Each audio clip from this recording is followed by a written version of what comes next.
Kita mulai dari penjumlahan dan pengurangan pecahan. Ini adalah dua soal yang penjumlahan pecahan dulu lah. Prinsipnya untuk penjumlahan dan pengurangan pecahan itu caranya sama. Yang pertama nih, penyebutnya harus sama dulu. Penyebutnya harus sama. Penyebut itu kan bilangan yang ada di bawah letaknya. Kalau misalnya penyebutnya beda, maka harus disamakan. Nah, cara menyamakannya adalah ada dua. Yang pertama, bisa dicari KPK-nya. Ini adalah cara yang paling sederhana sebetulnya. Atau yang kedua, bisa juga dengan kedua penyebutnya itu dikalikan. Nah, cuma kalau misalnya dengan cara dikalikan ini mungkin mudah kalau pecahannya cuma ada dua. Tapi kalau misalnya pecahannya ada 3 atau ada 4 kan banyak yang dikalikan. Jadi kita akan lebih ringkas sebetulnya kalau kita menyamakannya dengan cukup mencari KPK-nya saja. Kita mulai dari nomor 1. Ini adalah tugas yang pertama dulu. Di sini ada pecahan 5/8 ditambah 1/5. Nah, penyebutnya kan beda. Jadi kita samakan dulu. Kita samakan berapa angka yang cocok untuk supaya penyebutnya sama. Kita bisa cari KPK-nya aja lah. Kita cari KPK-nya. Pertama, KPK itu apa? KPK itu kan adalah kelipatan persekutuan terkecil. Nah, jadi kita cari aja kelipatan dari bilangan 8 dan 5 ini yang persekutuan, artinya sama dan nilainya paling kecil. Nah, kita bisa jabarkan dulu kelipatan-kelipatan dari kedua bilangan ini. Untuk 8 itu kan kelipatannya, kalau 8 kali 1 8. Kemudian kalau dikali 2 16, dikali 3 24, dikali 4 32, dikali 5 40 dan seterusnya kan. Nah, kalau 5 itu 5 kali 1 5, 5 kali 2 10, 5 kali 2 5 kali 3 15, 5 kali 4 20, 5 kali 5 25, 5 kali 6 30, 5 kali 7 35. Ini kan belum ada yang sama nih antara 8 dan 5 nih. Kita cari terus. 8 kali 5 kali 8 40. Nah, sudah ada yang sama nih, yaitu 40. Sebelumnya kan sebelum menyentuh angka 40 tidak ada yang sama kan. Nah, dari sini kita sebetulnya sudah dapat bahwa KPK antara 8 dan 5 itu adalah 40. Maka kita bisa menggunakan angka 40 ini sebagai penyebut yang baru. Nah, sekarang kita kembalikan. Karena penyebutnya kita samakan, artinya kan yang awalnya di sini penyebutnya 8 berubah jadi 40.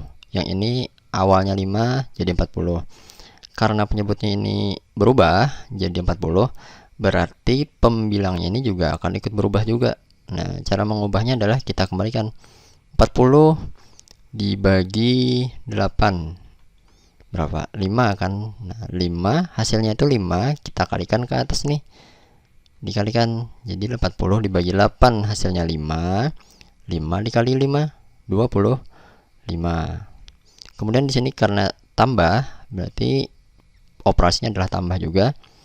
Kemudian pecahannya yang kedua 40 dibagi 5 8 kan hasilnya. Nah, 8-nya dikalikan bilangan di pembilangnya dikali 1. 8 dikali 1 adalah 8. Nah, tinggal kita hitung 25 ditambah 8 hasilnya adalah 33 per 40. Apakah kedua bilangan ini bisa disederhanakan lagi? Tidak bisa lah. Antara 33 dan 40 sudah tidak bisa dibagi dengan angka yang sama. Maka karena sudah tidak bisa disederhanakan, inilah hasil hitungannya. Kalau misalnya masih bisa disederhanakan, sederhanakan. Dan kalau misalnya seumpama bilangan pembilangnya itu lebih besar dari yang penyebut, itu bisa diubah jadi pecahan campuran.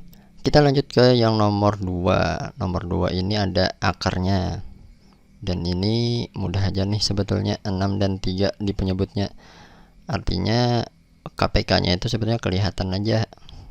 Kita tidak perlu mengalihkannya. Kalau mengalihkan juga boleh-boleh aja, kebetulan angkanya kecil aja.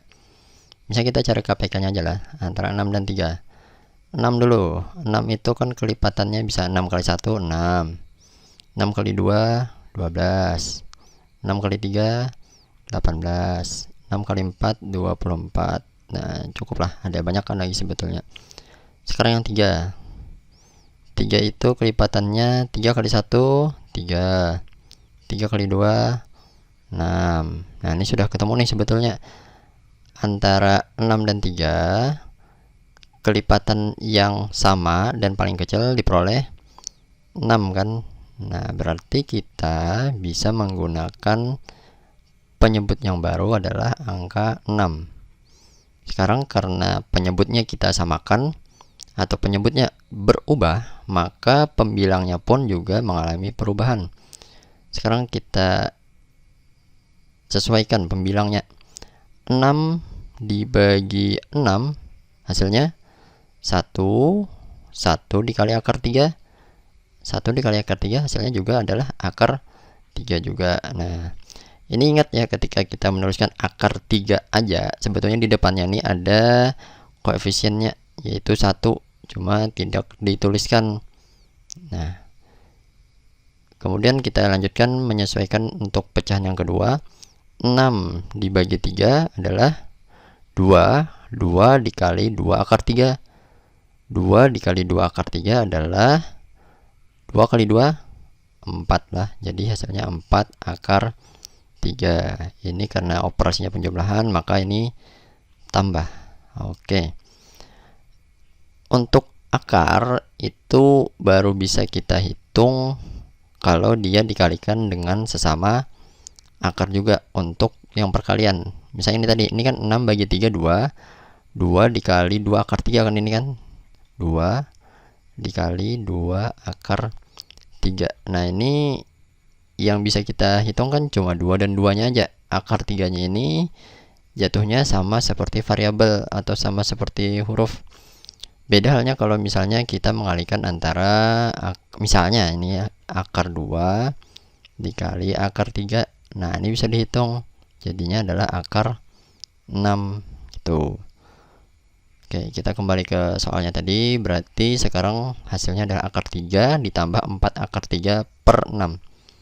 Ingat ini tadi, akar 3 ini maksudnya kan 1 akar 3 ditambah 4 akar 3. Akar 3 di sini, karena ini adalah operasi penjumlahan, ya tadi jatuhnya sama seperti variabel. Artinya ketika kita menghitung akar 3 tambah akar 3, ini bukan berarti hasilnya jadi akar 6. Tapi hasilnya adalah menyesuaikan bilangan di depan dari si akarnya. Ini ada 1, ini ada 4. Jadi sama seperti 1 tambah 4 begitu aja. 1 tambah 4 5. Akar 3 nya tidak berubah, maka jadi 5 akar 3 dan ada penyebutnya di bawah 5 akar 3 per 6. Dan ini tidak bisa disederhanakan lagi, maka sampai sini aja hasilnya.